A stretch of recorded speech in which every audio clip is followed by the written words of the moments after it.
Hi, I'm Mike. I'm a business broker in Sydney. I've investigated or sold more than 8,000 businesses in my 40-year career. Today I'm going to show you how to make your business easier to sell. And this presentation is part of a series that I've developed on buying and selling businesses. And today we're going to talk about how to value your business. Now, I wish I could give you a simple formula that will enable you to arrive at the accurate price of your business, but unfortunately, that's just not possible. You see, every business has a different level of risk and a different level of profitability, and so it has a different value or a different price, if you like, okay? But what I can do is give you some pointers which will get you thinking about the issues involved in establishing the value or price of your business. Firstly, generally speaking, business values do not vary greatly. Now, in the last couple of years with retail, of course, they've had a hard time. Retail prices have varied a bit, but over the decades, business prices have varied very little indeed, particularly the industrials. Unlike property, unlike the stock market, which goes up and it goes down, business prices are remarkably stable. Secondly, it should be understood that the single most important thing in establishing the price of your business is its profit. We use EBITDA. Now, it doesn't matter whether your business is worth 20,000 or 20 million. What I'm about to say to you today still applies. Profit is the greatest influencer at arriving at the value of your business, okay? So much so that, broadly speaking, if the profit of your business should double over a 3 or 4 year period, an average of 3 or 4 years, then generally speaking, the price of your business has doubled, okay? On the other hand, if your profit has halved over the last 3 or 4 years on average, then unfortunately, the price of your business is probably also halved, right? It's just unfortunate, but that's the way it is.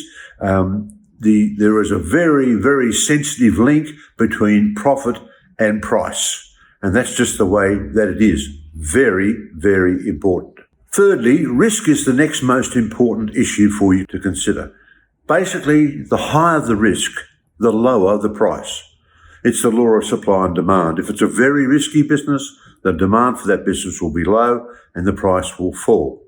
Now, here is 5 examples of risk that will help you to understand how risk affects the value of your business. Firstly, if the percentage of your sales, your annual sales, to your number one customer is more than, say, 50%, then your business is a high-risk business, because if that number one customer should walk, then the business is probably not viable and it would close down. 2, if you have in your business 5 owners in 5 years, there's got to be something wrong. So that would be perceived to be a high-risk business when it's had that sort of ownership record. 3, violently seesawing profits. If your business makes 300,000 net one year and nothing the next, and then 50,000 the next year and 500,000 the next, and then loses 20,000 the next year, etc., etc. So the profit curve is going like that. Then your business would be perceived to be a high-risk business and therefore would have a much, much lower price. 4, if your business has in its lease a demolition clause.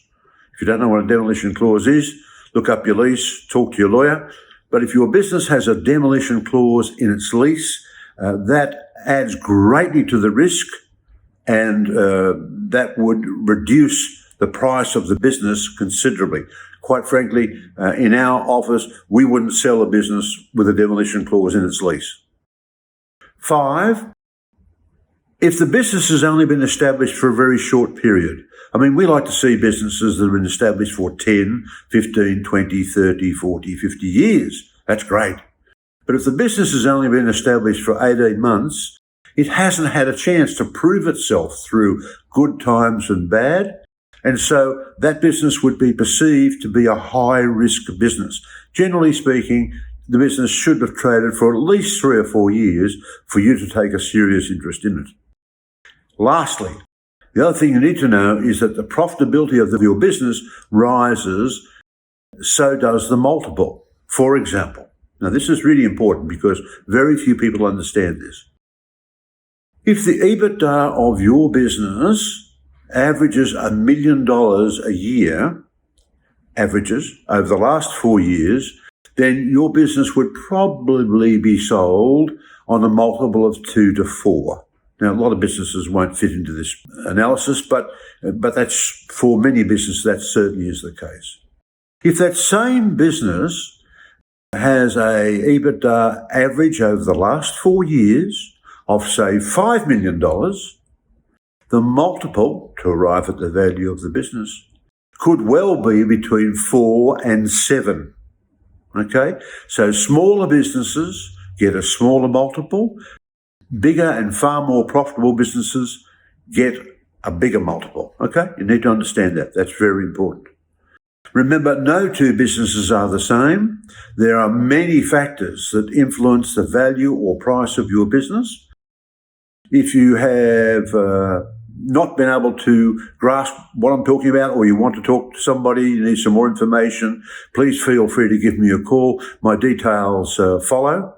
And thank you for watching this video, and have a good day. Thank you.